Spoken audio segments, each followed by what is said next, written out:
जोया हसन।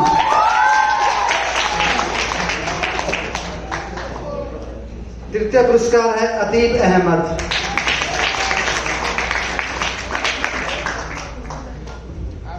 कविता प्रतियोगिता कविता पाठ के विजेता हैं, फर्स्ट पुरस्कार है फारिहा नाज। कविता में द्वितीय पुरस्कार है केतकी। और कविता पाठ में तृतीय विजेता है जुवेरिया एहसान।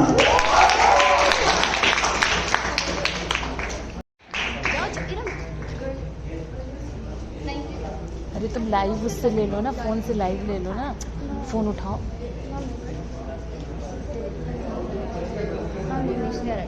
पता नहीं, छोड़ दो, रख दो।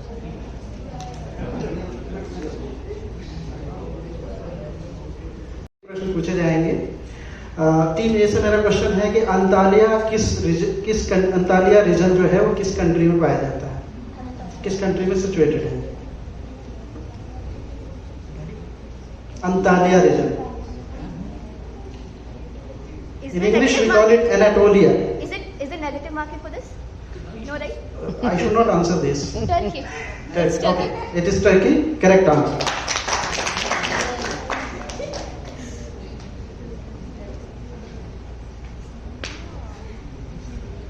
टीम डी से मेरा क्वेश्चन है कि हौसीज आजकल काफी न्यूज में है, वो किस कंट्री से बिलोंग करते हैं? हौसीज। यस।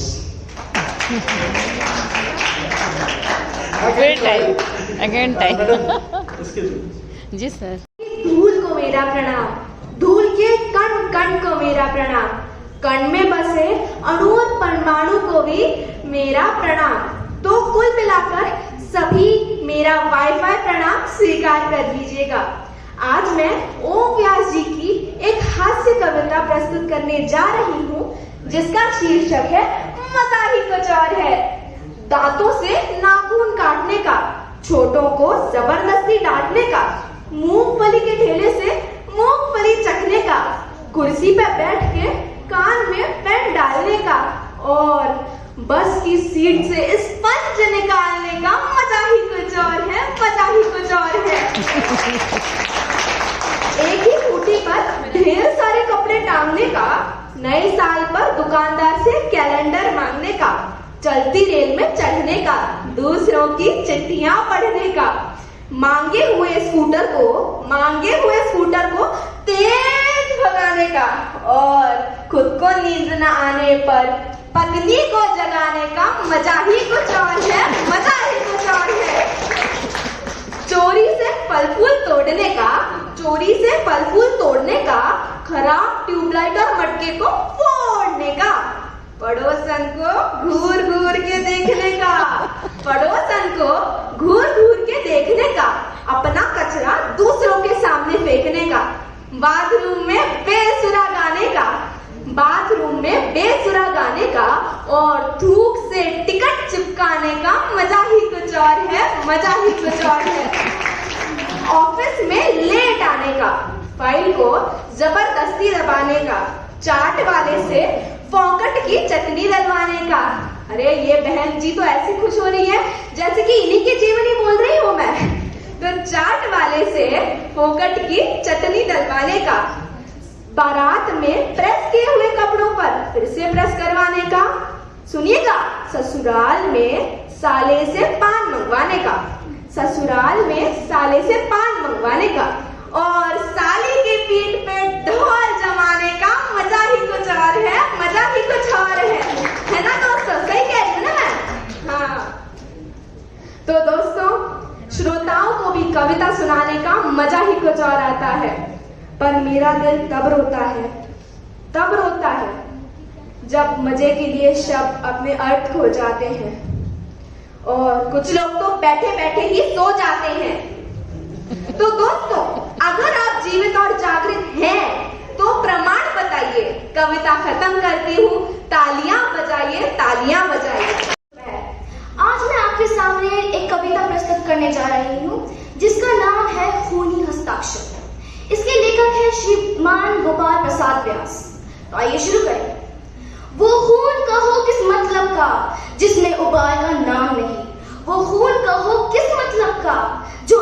के देश के काम नहीं। वो खून कहो किस मतलब का जिसमें जीवन नरवानी है। जो परवश होकर बहता है वो खून नहीं है, पानी है। उस दिन लोगों ने सही सही खून की कीमत पहचानी थी, जब सुभाष ने बर्मा में मांगी उनसे कुर्बानी थी। बोले स्वतंत्रता की खातिर बलिदान तुम्हें देना होगा। तुम बहुत जी चुके हो जग में, लेकिन आगे मरना होगा। आजादी का संग्राम कहीं पैसों पर खेला जाता है। ये शीश कटाने का सौदा है, नंगे सर ही झेला जाता है। आजादी का इतिहास कहीं काली स्याही लिख पाती है। इसे लिखने के लिए खून की नदियां बहाई जाती है। ये कहते कहते वक्ता की आंखों में खून उतर आया। मुख रक्त वर्ण दमक उठा, चमकी उनकी रक्तम काया। आजानो बाहु ऊंची करके वे बोले, आजानो बाहु ऊंची करके वे बोले, ये रक्त मुझे देना, बदले में भारत की आजादी तुम मुझसे लेना। ये रक्त मुझे देना, बदले में भारत की आजादी तुम मुझसे लेना। हो गई सभा में उथल पुथल, सीने में दिल न समाते थे। स्वर इनकलाब के नारों के कोसों तक छा जाते थे। हम देंगे देंगे खून, शब्द बस यही सुनाई देते थे। रण में जाने को युवक खड़े तैयार दिखाई देते थे। बोले सुभाष इस तरह नहीं बातों से मतलब सटता है कौन यहाँ जो हस्ताक्षर आकर इस कागज पर करता है। इसको भरने वाले जन को अपना सर्वस्व समर्पण करना होगा।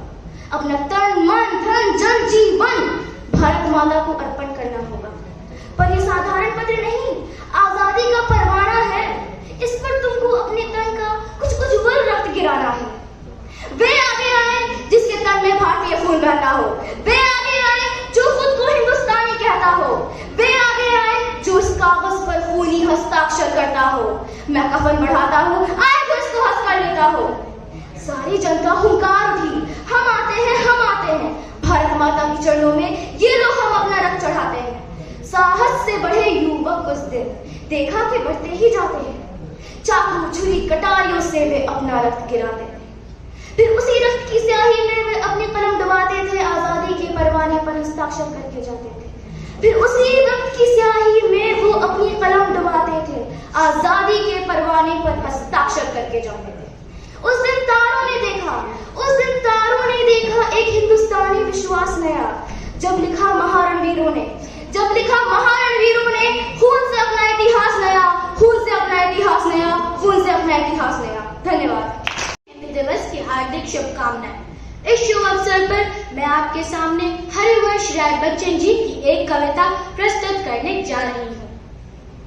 कभी नहीं जो तक सकते हैं अपने न्यायोचित अधिकार, कभी नहीं जो सह सकते हैं शीश नवाकर अत्याचार। एक अकेला हो या उनके साथ खड़ी हो भारी भीड़, मैं हूँ उनके साथ खड़ी जो सीधी रखते अपनी रीढ़। निर्भय होकर घोषित करते हैं जो अपने उद्गार विचार, जिनके जीवा पर होता उनके अंतर का अंगार। जिन्हें चुप नहीं कर सकती आदतैयों की शमशीर, मैं हूँ उनके साथ खड़ी जो सीधी रखते अपनी रीढ़। नहीं झुका करते जो दुनिया को करने को समझौता, ऊंचे से ऊंचे सपनों को देते रहते जो न्योता। दूर देखती जिनकी पैनी आंख भविष्य का तमचीर, मैं हूँ उनके साथ खड़ी जो सीधी रखते अपनी रीढ़। जो अपने कंधों से पर्वत से बढ़ टक्कर लेते हैं, पद की बाधाओं से जिनके पांव चुनौता देते हैं। जिनको बांध नहीं सकती लोहे की बेड़ी जंजीर, मैं हूँ उनके साथ खड़ी जो सीधी रखते अपनी रीढ़। जो अपने छप्पर से ऊपर लौका धरते हैं, पद की बाधाओं से जिनके पांव चुनौता देते हैं। जिनको बांध नहीं सकती लोहे की बेड़ी जंजीर, मैं हूँ उनके साथ खड़ी जो सीधी रखते अपनी रीढ़। जिसको ये अवकाश नहीं कब तक देखे तेरा अनुकूल, जिनको ये परवाह नहीं कब तक बदरा कब तक दिक्सूल। जिनके हाथों से चंबुक से चलती है उनकी तकदीर, मैं हूँ उनके साथ खड़ी जो सीधी रखते अपनी रीढ़। तुम हो कौन कहो जो मुझसे बदलो तो जान, सोच सोच कर पूछ पूछ कर कब चलता तूफान। सतपथ वह है जिस पर अपने छाती ताने वीर, मैं हूँ उनके साथ खड़ी जो सीधी रखते अपनी रीढ़। धन्यवाद। आजादी का एक दीवाना, आजादी का एक दीवाना नाम भगत सिंह लिखता था। आजादी का एक दीवाना नाम भगत सिंह लिखता था। गांव के सारे बच्चों जैसा ही तो दिखता था। सब गुड्डे गुड़िया खेलते थे, उसको आजादी प्यारी थी। भगत के दिल में इंकलाब की दबी हुई चिंगारी थी। उसकी आंखों के सामने जिल्लियों वाला बाग हुआ। जनरल डायर के आदेशों से कैसे खूनी फौग हुआ। उस दबी चिंगारी ने फिर जला दिया एक ज्वाला को। उस दबी चिंगारी ने फिर जला दिया एक ज्वाला को। क्रांतिकारी बना भगत सिंह त्याग प्रेम की माला को। सौंदर्य बलिदानों की कसम भगत ने खाई थी। किए धमाके संसद में, बहरों को गूंज सुनाई दी। भेजा जेल भगत सिंह को, उल्टी गोरों की चाल हुई। फिर पहली बार 116 दिन की भूख हड़ताल हुई। वो अड़ा रहा कि जितने सपने इनकी लाख के देखे थे, उसके आगे घुटने अंग्रेजों ने टेके थे। वो दोषी सिद्ध हो रहे थे और मृत्यु का पंजा कसता था। जज को देखकर भगत सिंह दीवानों जैसा हंसता था। जो चाहा था भगत सिंह ने, आखिर वो अंजाम हुआ। तीनों को फांसी दी जाए। फिर कोर्ट में ये ऐलान हुआ। माँ से मिलकर बोला, बेबे मैं दूध का कर्ज चुकाऊंगा। आजादी के हर दीवाने में नजर तुझे मैं आऊंगा। भगत सिंह की अमर शहादत यदि भाग गई होगी। जब चूमा होगा भगत सिंह ने, रस्सी कांप गई होगी। देह छोड़ दी भगत सिंह ने, बन के शहादत गूंज उठा। इनकी लाभ के नारों से सारा भारत गूंज उठा। धन्यवाद। आज सिंधु में जवार उठा है, नागपति फिर ललका कर उठा है। कुरुक्षेत्र के कुन से भी पंच ज्ञान अहंकार उठा है। शत आघातों को सहकर जीवित हिंदुस्तान हमारा। जग से मस्तक पर रोली सा शोभित हिंदुस्तान हमारा। सबसे चमकीली भिंडी हूँ मैं, सबकी जानी पहचानी भारत की भाषा हिंदी हूँ। मेरी बोली में मीरा ने मनमोहक काव्य सुनाए हैं। कवि सूरदास के गीतों में मैंने कंपमान न पाया है। तुलसीकृत रामचरितमानस मेरे मुख में चरितार्थ हुआ है। विद्वानों संतों की वाणी गुजित हुई, साकार हुई। भारत की जितनी भाषाएं हैं सब मेरी साकी सहेली है। हम आपस में क्यों टकराए, हम बहनें भोली भाली है। सब भाषाओं के शब्द को मैंने गले लगाए हैं। इसलिए भारत के जन ने मुझे अपनाया है। मैंने अनगिनत फिल्मों में खूब धूम मचाया है। इसलिए विदेशियों ने भी अपनी प्रीति दिखाई है। सीधा साधा रूप ही मेरा सबके मन को भाता है। भारत के जनमानस से मेरी सदियों पुराना नाता है। मैं भारत माँ के मस्तक पर सबसे चमकीली बिंदी हूँ। मैं सबकी जानी पहचानी भारत की भाषा हिंदी हूँ। सामने एक कविता प्रस्तुत करने जा रही हूँ जिसका शीर्षक है हम सबका हिंदुस्तान है ये। कितना लंबा इतिहास है ये, सारे देशों में खास है ये। दुनिया कहती क्या चीज है ये, गंगा जमुनी तहजीब है ये किसका देश है, कौन है जो इस देश को बनाता। ये देश राम का कान्हा का, ये देश शिवा का राणा का, ये बुद्ध आदि शंकर का है, ये चंद्रगुप्त अकबर का है, बहादुर शाह जफर का है, आजाद चंद्रशेखर का है, ये पृथ्वीराज चौहान का है, हैदर टीपू सुल्तान का है, उधम बिस्मिल की ज्वाला है, ये तो सुभाष मतवाला है, ये ही झांसी की रानी है, भगत सिंह बलिदानी है, अब्दुल हमीद अशफाकुल्ला छागला ये हिदायतुल्लाह, जिंदा इनकलाब है ये, अब्दुल कलाम का ख्वाब है ये किसका देश है, ये देश रफी के गानों का, ये देश लता के तानों का, ये रवि शंकर का है सितार, बिरजू के कथक का श्रृंगार, बांसुरी बजाता रसिया है, ये हरि प्रसाद चौरसिया है, ये किसका देश है, कितना लंबा इतिहास है ये, सारे देशों में खास है ये गीतों की लंबी कतार, ये नगमों की मीठी पुहार, सूफी संतों की भाषा है, संबंधों की परिभाषा है। ये भगवा और हरा भी है, रंगों से भरा भरा भी है। ये भजन नाद कव्वाली है, ईद है और दिवाली है। रोजा कलमा रमजान है ये, गीता है और कुरान है ये। कर्तव्य वफा ईमान है ये, दोनों का हिंदुस्तान है ये। हम सब का हिंदुस्तान है ये, हम सब का हिंदुस्तान है। तेंदु हरिश्चंद्र के शब्दों में, निज भाषा उन्नति आहाय, सब उन्नति को मूल, बिन निज भाषा ज्ञान के मिटत नहीं ये कुशूल। हिंदुस्तान की शान है हिंदी, हर हिंदुस्तानी की पहचान है हिंदी। सुप्रभात। आज मैं इस हिंदी दिवस के अवसर पे आप सभी को मशहूर अभिनेता अमिताभ बच्चन की एक कविता लाई हूँ। इस कविता का नाम अड़े रहो है। अगर जुनून हो सिर पे तेरे, अगर जुनून हो सिर पे तेरे, और अंदर पे हो विश्वास, फिर ठोकर और ठुकराने का होगा कहाँ तुम्हें एहसास। मकसद में सच्चाई है तो सीना ठोक के यही कहो, मकसद में सच्चाई है तो सीना ठोक के यही कहो। झुकना होगा दुनिया तुमको, विश्वास पे अपने खड़े रहो। अड़े रहो, अड़े रहो। दुनिया बदली है जिसने भी, दुनिया बदली है जिसने भी, पहले उसको इनकार मिला, अपमानों का हार मिला और तानों का उपहार मिला। अविश्वास में अब विश्वास भरो और लहरों के विपरीत बहो।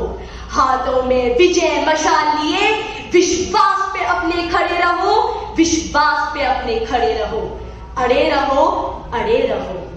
अपने सपने तुम स्वयं चुनो, अपने सपने तुम स्वयं चुनो और बुन लो विश्वास की डोरी से। तुम विजय गर्जना के नायक, तुमको क्या करना लोरी से, तुमको क्या करना लोरी से। तुम स्वयं सिद्ध इस जीवन के उन्मुक्त गगन में उड़े चलो। आरंभ आज से नवयुग का, विश्वास पे अपने खड़े रहो, विश्वास पे अपने खड़े रहो। अड़े रहो, अड़े रहो, अड़े रहो। धन्यवाद। और आज मैं अपने प्यारे पापा के लिए एक कविता बोलना चाहती हूँ। पिता रोटी है, कपड़ा है, मकान है। पिता नन्हे से परिंदे का एक बड़ा आसमान है। पिता रोटी है, कपड़ा है, मकान है। पिता नन्हे से परिंदे का एक बड़ा आसमान है। पिता है तो घर में प्रतिपल राग है। पिता से माँ की चूड़ी, कंगन और सुहाग है। पिता है तो बच्चे के सारे सपने हैं। पिता है तो बाजार के सारे खिलौने अपने हैं। उनको उंगलियां पकड़े कहाँ कुछ हासिल होना है। लौटा सकूं वे खुशियां उन्हें जो उस काबिल होना है।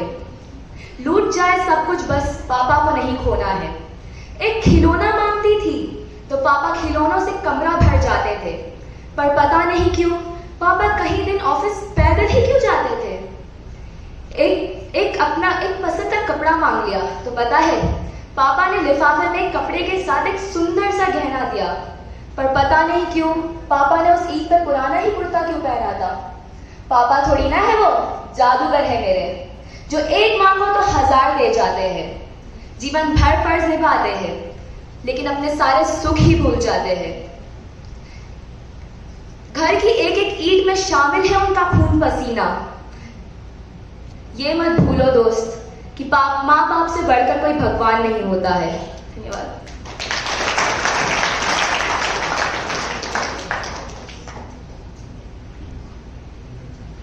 धन्यवाद इनाया।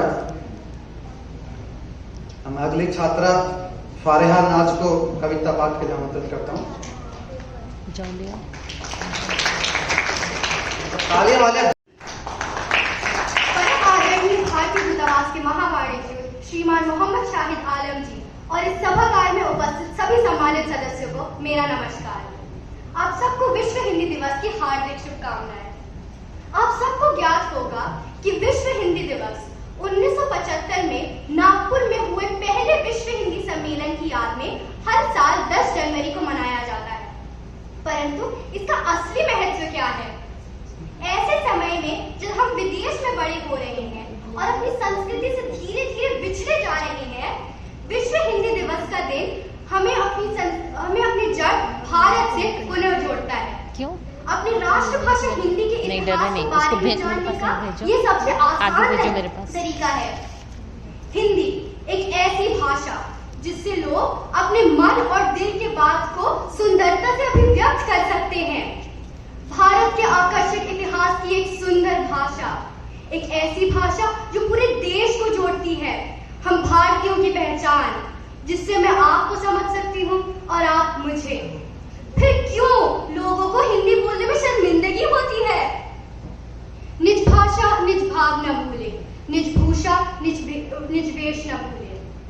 भारतवासी होने के नाते हमारा फर्ज है कि हम हिंदी को पढ़ें, सीखें और उसके अर्थ को गहराई से समझें। विश्व हिंदी दिवस तो केवल एक दिन है, हमें हिंदी भाषा की सराहना हर दिन करनी चाहिए। आखिरकार यही तो हमारा गर्व है। कर्नल वीपी सिंह ने अपनी कविता में लिखा, कितना लंबा इतिहास है ये, सारे देशों में खास है ये, दुनिया कहती क्या चीज है ये, ऐसा ये देश हमारा है। इतनी विविध संस्कृति होने के बाद भी उससे जुड़े रहने में हमारे अंदर हिचकिचाहट क्यों है? इसी हिचकिचाहट को आज हमें खत्म करना चाहिए। धन्यवाद और आप सभी को फिर से विश्व हिंदी दिवस की शुभकामनाएं। नमस्कार प्रिय सज्जनों, मेरा नाम अतीब अहमद है और मैं कक्षा 10 का छात्र हूं। और आज विश्व हिंदी दिवस के अवसर पर मैं कुछ शब्द बोलना चाहूंगा। पहले तो आप सभी को विश्व हिंदी दिवस के अवसर पर हार्दिक शुभकामनाएं। आज हम यहाँ एक साथ इस महत्वपूर्ण दिन की साझाधारण में इकट्ठित हो रहे हैं, जिससे हम सार्वजनिक रूप से विश्व रूप से मनाते हैं विश्व हिंदी दिवस। हिंदी भारत की राष्ट्रीय भाषा के रूप में जानी जाती है, लेकिन ये एक भाषा ही नहीं बल्कि एक सांस्कृतिक विरासत की प्रतीक भी है। ये भाषा न केवल भारत में बल्कि पूरे विश्व में बहुत से लोगों द्वारा बोली जाती है और महत्वपूर्ण भूमिका भी निभाती है। विश्व हिंदी दिवस का आयोजन हर साल 10 जनवरी को किया जाता है, जिस दिन भारतीय साहित्य, सांस्कृतिक और भाषा के महत्व को समर्पित किया जाता है। इस दिन को मनाकर हम अपनी भाषा के प्रति अपने संबंध को और मजबूत करने का संकल्प लेते हैं। हिंदी भाषा की भूमिका विशेष रूप से सशक्तिकरण और सामाजिक समरसता के क्षेत्र में है। यह एक साधुपूर्ण, सुंदर और समृद्धि भरा साहित्य बनाने में भी महत्वपूर्ण भूमिका निभाता है। हिंदी भाषा विभिन्न अवधारणाओं, भावनाओं और रस्मों को समेटती है, जिससे इसे एक समृद्धिपूर्ण और व्यापक भाषा बनाता है। विश्व हिंदी दिवस का मकसद यह सुनिश्चित करना है कि हिंदी भाषा विश्व भर में फैलती रहे और लोगों के बीच साहित्यिक और सांस्कृतिक विनिमय को भी बढ़ावा मिले। इसे एक साधुपूर्ण भाषा बनाए रखने के लिए हमें इसे नई पीढ़ी के बीच प्रोत्साहित करना चाहिए, ताकि हमारी भाषा का समृद्धिकरण हो सके। हिंदी भाषा में भी विभिन्न भाषाओं, विचारों और धाराओं के शामिल किया गया है, जिससे यह एक संगीत और विविध भाषा बनी है। हमें यहाँ से एक समृद्धिपूर्ण भविष्य के और कदम से कदम मिलाकर बढ़ाना चाहिए, ताकि हमारी भाषा विश्व स्तर पर पहचान बना सके और इसे सभी के बीच एक सामूहिक भाषा बना सके। धन्यवाद। हमारी स्वतंत्रता वहाँ है जहाँ हमारी राष्ट्रभाषा है। हर साल 10 जनवरी को दुनिया भर में विश्व हिंदी दिवस मनाया जाता है।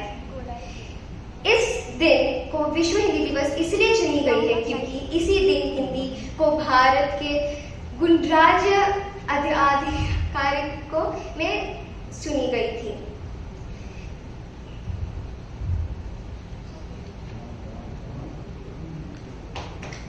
हिंदी दिवस से और आप सभी को बधाई। मैं सैयदा जोया हसन, कक्षा 9 की छात्र, अंतर्राष्ट्रीय भारतीय विद्यालय जल्ला की ओर से भारतीय दूतावास को धन्यवाद देना चाहती हूँ, क्योंकि हम सब जो यहाँ मौजूद हैं, ये हमारे लिए एक गौरवपूर्ण क्षण की अनुभूति है। मैं अपने आप को हिंदी की बेटी मानती हूँ, जो सम्मान मेरे मन में मेरी मातृभूमि के लिए है, मेरी माँ के लिए है, वही सम्मान मेरी मातृभाषा हिंदी के लिए है। नमस्कार। जो गुलजार के कलम से निकली ये मासूम बोल, लकड़ी की काटी, काटी पे घोड़ा, घोड़े के दुम पे जो मारा हथौड़ा, दौड़ा दौड़ा दौड़ा, दुम उठा के दौड़ा। इन सभी यादों से हमारे बचपन को यादगार बनाती है हमारी हिंदी। जी, मानो जीवन में हमारी हिंदी का रस बसा हो।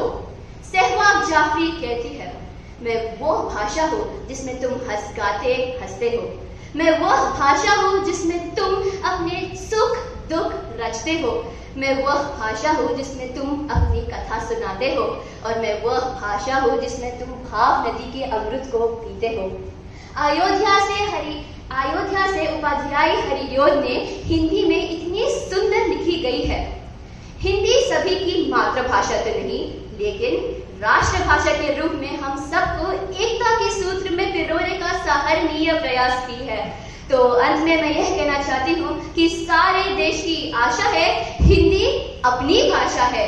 जात पात के बंधन को तोड़, हिंदी सारे देश को जोड़। जय हिंद। भारतीय मिशनों या केंद्रों द्वारा विश्व हिंदी दिवस पर विभिन्न कार्यक्रमों के आयोजन के बारे में जानकर प्रसन्नता हुई। इन कार्यक्रमों में भाग ले रहे सभी लोगों को हार्दिक शुभकामनाएं। अपनी सांस्कृतिक विविधता व विभिन्न भाषाओं की विरासत पर हर भारतवंशी को गर्व है। हमारी संस्कृति, संस्कार, ज्ञान। सुप्रभात बच्चों।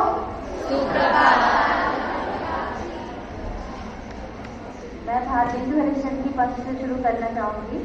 निज भाषा उन्नति है, निज भाषा उन्नति है, सब उन्नति को मूल, बिन निज भाषा ज्ञान से मिटत नहीं को दूर। इसका अर्थ यह हुआ कि हमारी अपनी भाषा जो है उसके बिना हम अपने हृदय की बात किसी से कह नहीं सकते। तो परम आदरणीय मुख्याध्यापिका महोदया, प्रबुद्ध शिक्षिकागण और मेरे प्यारे बच्चों, आज मैं अपने वक्तव्य को शुरू करने से पहले आपको ये बताना चाहूँगी कि आज विश्व हिंदी दिवस पूरे भारत में ही नहीं बल्कि पूरे विदेशों में मनाया जा रहा है। तो उस विश्व हिंदी दिवस के उपलक्ष्य में ही आपकी इस प्रतियोगिता का आयोजन यहाँ किया गया है और बोली जाती है वहाँ पर आज के इस दिवस का आयोजन हो रहा है। और ये विश्व हिंदी दिवस हर साल 10 जनवरी 1975 से जो 1975 से विश्व हिंदी दिवस मनाना शुरू किए हैं और 14 सितंबर को 2 बार हम लोग पूरे वर्ष में हिंदी मनाई जाती है, हिंदी दिवस मनाया जाता है। 14 सितंबर को हिंदी दिवस मनाते हैं और 10 जनवरी को हम लोग विश्व हिंदी दिवस मनाते हैं। तो आपको इसका ज्ञान होना चाहिए। ऐसा नहीं कि बस हम आज के दिन ही हिंदी दिवस मना रहे हैं तो आज के दिन ही हिंदी को बोलेंगे, हिंदी का प्रयोग करेंगे, बल्कि हमेशा में हम लोग इसको अपने साथ प्रयोग करेंगे। और जहाँ तक आज की प्रतियोगिता का है, विषय का चयन मुझे बहुत ही अच्छा लगा क्योंकि नैतिक मूल्य एक ऐसी चीज है जो छात्र और छात्राओं को उनके जीवन में आगे बढ़ने में बहुत ही सहायता करती है। यदि बच्चों के पास नैतिक मूल्य नहीं होंगे तो वो बच्चे अपने जीवन में सफल नहीं हो सकते। इसलिए आज जो बच्चों ने ये बोला है, आप लोग उससे कुछ सीखिए कि हमें अपने जीवन में हमेशा नैतिक मूल्यों का प्रयोग करना है। तो आप देखेंगे कि हम आपको थोड़ा सा प्राचीन काल में ले जाना चाहेंगे। सुनना चाहेंगे ना? हाँ, तो शिक्षा जो है प्राचीन काल से मिलती चली आ रही है बच्चों को। तो प्राचीन काल में क्या होता था कि पूरे जीवन को 4 भागों में बांट दिया जाता था: ब्रह्मचर्य, गृहस्थ, वानप्रस्थ और सन्यास। तो चार आश्रम बांटे गए थे। उसमें से बच्चा जो है जन्म से लेकर 25 साल तक ब्रह्मचर्य आश्रम में रहता था जिसमें वो शिक्षा प्राप्त करता था। 25 से 50 में गृहस्थ में रहता था, जो विवाह के उपरांत वो गृहस्थ जीवन का पालन करता था। उसके पास वानप्रस्थ 50 से 75 और 75 से 100 के बाद सन्यास। तो उस समय उम्र 100 वर्षों की हुआ करती थी। प्राचीन काल की मैं बात कर रही हूँ, ठीक है। तो उसमें जो पहला आश्रम था ब्रह्मचर्य आश्रम। अब मैं ब्रह्मचर्य आश्रम, जो कि हम नैतिक शिक्षा और बच्चों की बात कर रहे हैं, उसमें छात्र अपना छात्र जीवन बिताता था। जिसमें एक कवि ने एक 2 लाइन लिखी है, बहुत फेमस पंक्ति है, प्रसिद्ध पंक्ति है, सुनिए। काकचेष्टा बध्यानम, काकचेष्टा बध्यानम श्वानिंद्रा तथैव च अल्पहारी गृह त्यागी विद्यार्थी पंचलक्षणम। फिर विद्यार्थी के लिए सोने वाला, काकचेष्टा बध्यानम श्वानिंद्रा तथैव च अल्पहारी गृह त्यागी विद्यार्थी पंच, और थोड़ा भोजन करने वाला और घर को छोड़ देने वाला। पहले छात्र आश्रमों में रहा करते थे, वहां जाकर शिक्षा प्राप्त किया करते थे। तो इस तरह, और अगर हम छात्र जीवन में रह रहे हैं तो हमें अपने नैतिक मूल्यों का पालन हमेशा करना चाहिए। और जहाँ तक इस प्रतियोगिता के आयोजन की बात है, तो प्रतियोगिता की तैयारी बहुत अच्छे से किया है सभी हिंदी विभाग ने 6th grade की। मैं यहाँ मंच पर देखी थी, तो यहाँ पे बनाया हुआ है, ये इतना मतलब सटीक जो बच्चे बोल रहे थे उसी का यहाँ पर रूप रखा गया है। तो हमारे पक्ष के बच्चे और विपक्ष के बच्चे, दोनों बच्चों ने बहुत अच्छा बोला है। और जहाँ तक निर्णय की बात है, तो आपको निराश एकदम नहीं होना चाहिए। सभी A1 थे, सब परफेक्ट थे, और सबने जो यहाँ पर मंच पे आकर बोला, ये बहुत बड़ी बात होती है। और देखिए, मंच पर जो बच्चे आकर बोलते हैं वो सबसे बड़ी, बहुत बड़ी बात है। यहाँ बोलना कोई सरल काम नहीं होता है। इन बच्चों ने तैयारी की है और अपनी तैयारी के साथ यहाँ बोला है, और उसके साथ उनकी शिक्षिकाएं भी लगी हुई थी, और उनके सहयोग से ही बच्चे बोलते हैं। तो हमें प्रतियोगिता का निर्णय चाहे जो भी हो, हमें आज एक चीज़ ये सीखनी है कि हमें अपने नैतिक मूल्यों का पालन करना चाहिए। अगर हम विद्यालय में आते हैं तो हमें विद्यालय में अनुशासन में रहना है। हमें जैसे हमारे विद्यालय अनुशासन में हमको रखता है, वैसे बच्चों को रहना है। और अगर आप अनुशासन का पालन करेंगे और आप अच्छे से रहेंगे, तो आप देखिए आप जीवन में निश्चय ही सफल होंगे। इसलिए अपने गुरुओं का आदर कीजिए, अपनी अध्यापिकाओं का आदर कीजिए, अपने माता पिता का आदर कीजिए। जैसे मैं आपको एक कबीरदास का दोहा से मुझे याद आ गया। गुरु की माता पे कबीरदास जी ने कहा है, गुरु जानते हो ना, टीचर्स हैं, तो उनपे कहा, गुरु गोविंद दो खड़े, गुरु गोविंद दो खड़े, काके लागू पाँव, बलिहारी गुरु आपने गोविंद दिया बताए। अब कबीरदास जी कहते हैं कि मेरे सामने गुरु भी खड़े हैं और मेरे सामने भगवान भी खड़े हैं, तो मैं किसका पैर पहले छूऊं? बताओ, किसका पहले छूना है कबीरदास जी को? हाँ, गुरु का छूना है। गुरु का क्यों छूना है? कहते हैं बलिहारी गुरु आपने गोविंद दिया बताए। कहते हैं कि आपने ही आज मुझे गोविंद तक जाने का रास्ता बताया है। मीन्स भगवान तक जाने का रास्ता कौन बताता है? गुरु। इसलिए गुरु की महत्ता आपके जीवन में बहुत बहुत होती है। तो आप अब मैं ज्यादा बहुत नहीं बोलूंगी, आपका निर्णय आ चुका होगा। तो एक बार आप सभी को विश्व हिंदी दिवस की हृदय से हार्दिक शुभकामनाएं।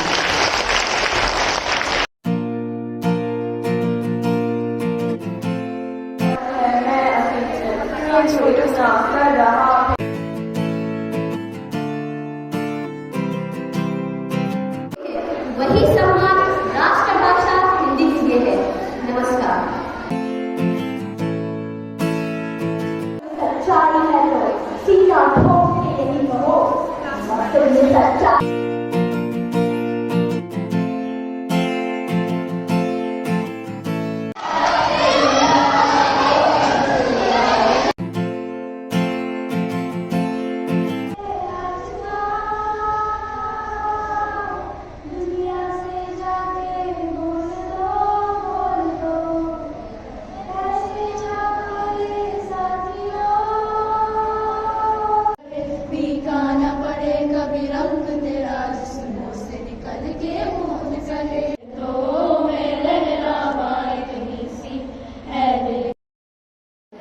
निज भाषा उन्नति है, सब उन्नति को मूल। निज भाषा उन्नति है, सब उन्नति को मूल। बिनु निज भाषा ज्ञान के विटत नहीं को सूल। हिंदी सिर्फ हमारी भाषा नहीं, हिंदी सिर्फ हमारी भाषा नहीं, हमारी पहचान भी है। तो आइए हिंदी बोले, हिंदी सीखें और हिंदी